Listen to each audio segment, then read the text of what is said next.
마가복음 15장 37절로 41절까지 말씀. 예수께서 큰 소리를 지르시고 숨지시니라. 이에 성소 휘장이 위로부터 아래까지 찢어져 둘이 되니라. 예수를 향하여 썼던 백부장이 그렇게 숨지심을 보고 이르되 이 사람은 진실로 하나님의 아들이었도다 하더라. 멀리서 바라보는 여자들도 있었는데 그 중에 막달라 마리아와 또 작은 야고보와 요셉의 어머니 마리아와 또 살로메가 있었더니 이들은 예수께서 갈릴리에 계실 때에 따르며 섬기던 자들이요 또 이외에 예수와 함께 예루살렘에 올라온 여자들도 많이 있었더라. 아멘. 이 십자가의 은혜가 저와 여러분과 우리의 남은 인생에 늘 함께해 주시기를 예수님의 이름으로 축복합니다. 예수님께서 십자가상에서 큰 소리를 지르실 때 케켈케스타이 다 이루었다라고 하셨습니다. 주님은 정말 인류의 죄의 문제에 대한 모든 답을 십자가상에서 다 이루셨습니다. 죄 문제뿐 아니라 죄를 당해 역사하는 상처의 문제나 인생의 결핍의 문제나 사단의 저주의 문제나 이 모든 문제를 다 해결하셨어요. 그리고 그 은혜 아래에서 우리가 살아갑니다. 근데 그 은혜를 내 것으로 만드는 과정, 내 것이 되는 것은 또 다른 문제입니다. 예수님께서 모든 인류를 위해 죽으셨지만은 그 모든 인류 중에서 예수님의 보혈의 능력으로 말미암아 구원을 받는 사람은 신자에게 한정됩니다. 그래서 안 믿는 사람은 주님이 다 이루셨는데 그 혜택을 받지 못하는 겁니다. 그분들은요, 몰라서, 복음을 몰라서 그렇고 또 하나는 믿음으로 받아들이지 않아서. 그래서 그것이 인생의 죽음의 문제에 갈 때는 굉장히 심각한 결과로 나타나게 됩니다. 임종을 맞이하는데 천사가 천국으로 안내해 주러 오는 사람과 임종을 맞이하는데 지옥 가야 될 사람은 죽음에 대한 태도가 달라집니다. 신앙 안에서 믿음의 자원분들은 나이가 들면 들수록 성숙해지고 그리고 노역 같은 거 부리지 않습니다. 왜냐하면 이사갈 다른 집이 있기 때문에 그것에 대한 믿음의 확신이 너무나 강해서 이 땅의 것들에 대해서 하나님 앞에 내려놓는 데 대해서 절저 그렇게 내려놓습니다. 어쨌든 예수 안에서 구원의 은혜도 받는 사람이 있고 못 받는 사람이 있고 하듯이 구원받고 난 뒤에도 십자가의 영광이 그 영혼을 정말 세워가는 사람이 있고 그렇게 세워지지 않는 사람들 또 세워지는 과정에 있는 사람들 천차만별입니다. 이것을 예수님께서는 먼저 된 자가 나중될 수도 있고 나중된 자가 먼저 될 수도 있다. 그렇게 말씀을 하셨어요. 이 복음이라고 하는 것은 하나님이 다 이루어 놓으신 것에 내가 반응하는 그런 모습에 따라서 성취가 다 달라지거든요. 복음 앞에 정직하게 그 복음에 반응한다는 것이 헌금을 많이 한다든지 기도를 많이 한다든지 헌신을 많이 한다든지 이런 거 말하는 게 아니에요. 복음 앞에 반응하는 것은 피 묻은 십자가 앞에 정직하기로 시작합니다. 할렐루야. 피 묻은 십자가 앞에 정직하게 자기 자신을 고백하고 나갈 때 그 십자가의 은혜가 그에게 임하고 십자가의 영광이 그를 덮어서 새롭게 하시는 역사들이 그렇게 나타나게 됩니다. 어제는 이제 십자가 앞에 정인들 말하면서 백부장을 말했습니다. 백부장은 이 사람은 진실로 하나님의 아들이었도다 이렇게 말했습니다. 그리고는 그가 그의 영혼에 십자가 준 잡혀오시는 여정부터 시작해서 십자가 질 때까지 이렇게 행렬을 따라오고 십자가에 죽으실까지 여정을 본의 아니게 직업상 함께하게 되었는데 그 함께하면서 신앙의 고백이 생겼습니다. 예수님께 대한 바른 신앙의 고백은 우리를 구원으로 안내해 줍니다. 할렐루야. 예수님께서 복음서에 보면은 치유사에 그렇게 하시는데요. 어떤 사람은 선생님이시여 내가 어떻게 하면 낫겠습니까? 도움을 받고 선생님으로부터 교육받고 가르침을 원하는 사람들에게는 주님이 그 몸을 제사장에 보이라 뭐 하든지 실로암보서가 씻으라 하든지 뭐 이렇게 좀 치유의 과정을 허락하셔요. 그런데 예수님 향해서 다윗의 자손 예수여 이름 외친 분들이 들어 계십니다. 그분들에게는 주님이 다윗의 자손으로서의 일을 행하셨어요. 신앙 고백은 우리를 구원하고, 신앙 고백은 우리를 치료하고, 신앙 고백은 예수님이 그 신앙 고백 안에서 행하시는 겁니다. 이 사람은 예수님 향해서 하나님의 아들이었도다 라고 고백했습니다. 그러면 예수님은 하나님의 아들로서 일을 행하신 겁니다. 할렐루야. 구원이지요. 자, 그런데 또 다른 사람들이 있습니다. 멀리서 바라보는 여자들도 있었는데 그 중에 막달라 마리아, 이 사람은 귀신 들렸던 사람인데 예수님으로부터 고침을 받았던 분이에요. 근데 이 막달라 마리아가 자기는 받은 은혜 때문에 예수님의 죽음의 자리까지 따라왔다가 십자가에 죽으시는 예수님을 봅니다. 하시는 말씀 한마디 한마디가 어떤 것들은 이해가 되고 어떤 것들은 잘 모르는 말이 될 수 있습니다. 그런데 그렇게 죽으심, 저렇게 은사가 많은 분, 나를 귀신 들림에서 치료해내셨던 그분이, 그렇게 능력이 많으시고 죽은 자를 살릴 수 있던 그분이 왜 저렇게 못 박혀 죽어야 되는지에 대해서 내려올 수 있을 텐데 라고 생각했을 수 있습니다. 그런데 그 죽음, 십자가의 그 죽음을 보면서 여러분, 우리가 드라마나 너무 재밌는 거 보면은 주인공과 마음이 동일시될 때가 들어있지 않습니까? 십자가의 예수님과 믿는 자들이 십자가의 예수님과 이렇게 마음을 함께하게 될 때, 그 믿음의 여정을 지나가게 될 때 십자가의 예수 그리스도와 동일시되는 일들이 일어나게 됩니다. 할렐루야. 그 선한 동일시가 저와 여러분 가운데 이루어지게 되기를 예수님의 이름으로 축복합니다. 정신병원에 가면 예수 귀신 들리는 분이 들어 계십니다. 그리고 대한민국에 자기가 예수라 주장하는 사람이 지금 모르겠습니다. 예전 통계로 보면 한 50명가량 된다 그랬어요. 50명의 교수가 있는 거죠. 정신병원에, 그리고 나머지 그냥 혼자 그런 분들은 정신병원에 있는 거 대단히 많습니다. 귀신 들린 사람을 축사하는 사역을 해보니까 그 이유를 알겠습니다.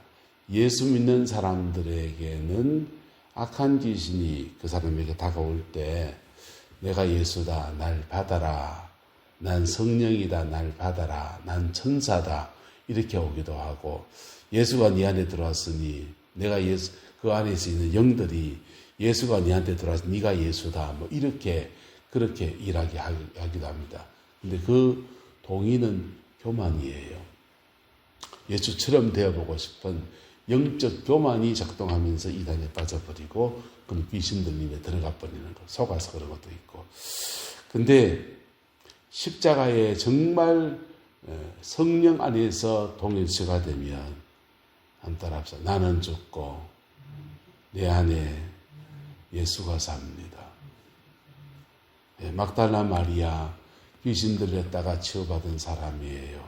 그런데 치료의 은혜를 입어서 예수님으로부터 이미 은혜를 입은 사람입니다. 그런데 십자가상의 예수님과 성령 안에서 마음이 동일시될 때 내 욕심과 내 꿈과 내 이기심과 모든 것 죽고 예수 그리스도와 동일시되어서 내 안에 이제는 내가 사는 것이 아니요 나를 사랑하사 자기 몸을 버리신 하나님의 아들을 믿는 믿음 안에 살아가는 은혜들이 그렇게 부어지게 됩니다.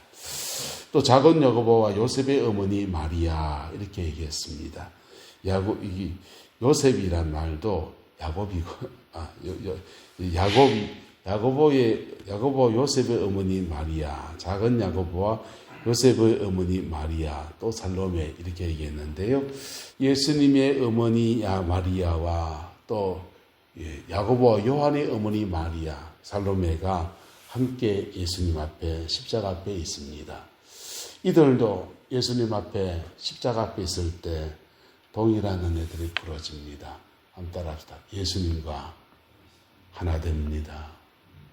십자가에 달린 예수님과 거기에 그 아픔에 슬퍼하고 아파하면서 예수님과 마음이 통하고 인격이 통하면서 그분의 죽음이 나의 죽음인 것처럼 그렇게 느껴지고 그래 되어집니다. 특별히 예수님의 어머니 마리아라면 아들이 죽는 그 죽음을 차라리 내가 죽었으면 하다가 그 죽음의 자리가 나의 죽음이 됩니다. 그럴 때 나의 자아가 죽는 거예요. 나의 자아가 죽고 이제는 내가 사는 것이 아니요 내 안에 그리스도께서 사시는 것이라. 야고보와 요한의 어머니 마리아는 예수님께 예수님 예루살렘 올라가서 왕 되시면 우리 아들 하나는 좌정성 우정성 삼아달라 그랬습니다. 그랬는데 그의 꿈 세상적인 신앙을 가졌지만은 우리는 더러 세상적인 꿈이 있지 않습니까? 그런 꿈들도 다 죽습니다. 다 죽고 내 꿈, 내 야망 다 내려놓아지고 그리고 내 안에서 예수가 사는 은혜가 부어집니다. 할렐루야. 저와 여러분들에게 이 은혜가 있기를 축복합니다. 그래서 사도 바울이 이 은혜를 늘 구하면서 하는 말이 나는 날마다 죽노라. 그리스도 예수의 사람은 그 정과 욕심을 십자가에 못 박아 죽였느니라. 그리고 나는 날마다 피 묻은 십자가 앞에 죽고 날마다 예수로 새롭게 살면서 그렇게 믿음의 생을 살아간다라고 결단했던 것입니다. 저와 여러분들에게 이 은혜가 풀어지게 되기를 예수님의 이름으로 축복합니다. 어떤 사람이 김덕신 목사님 부흥회를 하는 중에 낮 공부하면서 손을 번쩍 들었습니다. 이렇게 말합니다. 목사님, 저는 썩은 새끼에 목을 맨 예수를 믿습니다. 썩은 새끼에 목 맨 예수. 목사님이 갑자기 당황스러웠습니다. 목을 매다니. 예수님 목을 매든 십자가 못 박아 들어가셨는데 당황스러워서 물어봤습니다. 썩은 새끼에 목을 맨 예수란 말이 뭔 말이요? 이래 물으시니까 그분이 대답합니다. 나일론줄에 광배 보면 확 죽어 불긴데 썩은 새끼에 목을 매놓으니까 이놈의 것이 죽지도 안 하고 살지도 안 하고 예수 안에서 거듭나서 은혜를 받았는데 받은 은혜 아래서 정말 나 죽고 예수처럼 살아보고 싶은 마음이 그런 열망이 있고 그런데 살아보니까 썩은 새끼에 목맨 예수처럼 죽지도 안 하고 살지도 않은 그런 신앙생활을 하고 있다. 그런 얘기입니다. 목사님 웃었습니다. 여러분 어떻습니까? 그분의 고백이 어쩌면 진실한 고백이 아닐까요? 우리는 나는 죽고 예수로 살았다. 주님 십자가를 우리의 구주로 고백하면서도 우리의 자아는 날마다 살아나고 살아나는 자아 때문에 날마다 또 어떤 고백 때마다 주님 나는 십자가에 나 죽었습니다. 그래 고백하다가 또 살아가다 보면 또 살아나고 또 살아나고 그게 우리의 모습이 아닐까요? 여러분 영어로 죄라고 하는 것은 sin, S-I-N입니다. 근데 S-I-N 죄는 뭐냐? S-I-N 가운데 I가 있는 게 죄예요. 죄의 가장 뿌리는 자아에 있습니다. 내 자아, 내 인생, 내 꿈. 이게 여자분들은 좀 더 가면 내 새끼 이래 갑니다. 모성이 본능이 강해서 그게 죄의 뿌리가 되어져요. 네, 여러분 우리는 피 묻은 십자가에서 날마다 경험하고 날마다 십자가 앞에 서야 합니다. 할렐루야. 날마다 십자가 앞에 설 때 어떤 사람은 그 십자가 앞에 서는 것이 신앙의 고백이 순간이 되고 구원의 역사가 일어나고 우리 날마다 십자가 앞에 서는 사람들은 날마다 십자가 앞에서 나는 죽고 예수로 새롭게 사는 은혜들이 그렇게 주어지게 것입니다. 야고보 요셉의 어머니 마리아 살로메 또 예루살렘에 오는 많은 여인들 그런 사람들 또 십자가의 끝까지 따라왔던 요한 같은 사도 이런 분들은 십자가에서 자아가 죽고 내 꿈, 내 야망이 다 꺾여버리는 그런 시간을 지나갔습니다. 심지어 예수님을 떠나간 다른 12 제자들도 예수님 향해서 다른 꿈을 가지고 있었는데 그 꿈들이 예수님이 십자가에 죽을 때 이 자리에 동참하고 있지 않지만 그들의 꿈도 예수님이 잡혀가시면 산산이 박살나지 않습니까? 않습니까? 그들도 그들 나름의 십자가를 지나가는 그 여정을 지나가게 된 것입니다. 그리고 십자가 모든 것 다 이루신 부활의 주님을 그들이 만났을 때 자아가 깨어진 그 사람들이 다시 믿음 안에 서서 내 꿈, 내 야망 다 내려놓고 이스라엘 민족을 향한다라고 하는 민족주의의 마음도 다 내려놓고 전 세계에 복음을 전하며 하나님의 교회를 세워나갔던 것입니다. 그 복과 은혜가 우리 내남제일교회 가운데 충만하기를 예수 이름으로 축복합니다.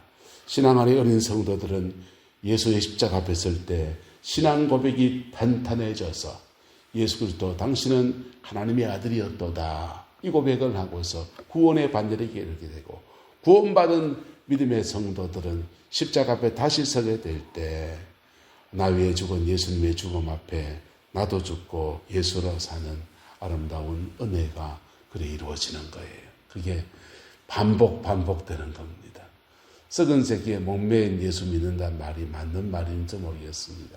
자아가 죽었다 싶고 나는 다 내려놓고 주의 길 걷겠습니다 했던 이 어리석은 정도.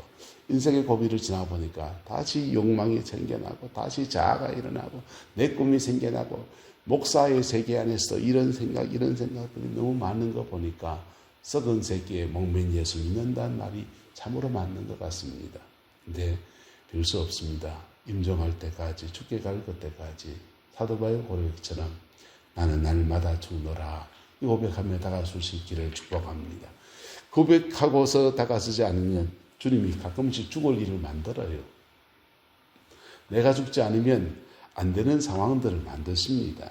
그래서 고비마다 주님 앞에 연단 안에서 내가 죽고 예수로 사는 그 시간들을 지나갑니다. 사도 바울이 로마로 가기를 원했습니다. 복음을 전하러. 얼마나 선한 뜻입니까?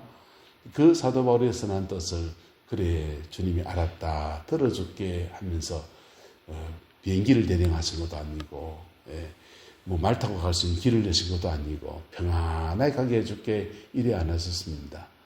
그가 예루살렘에 3차 전도여행, 2차 전도여행 끝내고 예루살렘 가서 구제하다가 잡혀가지고는 예루살렘 감옥에 갇혀서 감옥살이 합니다.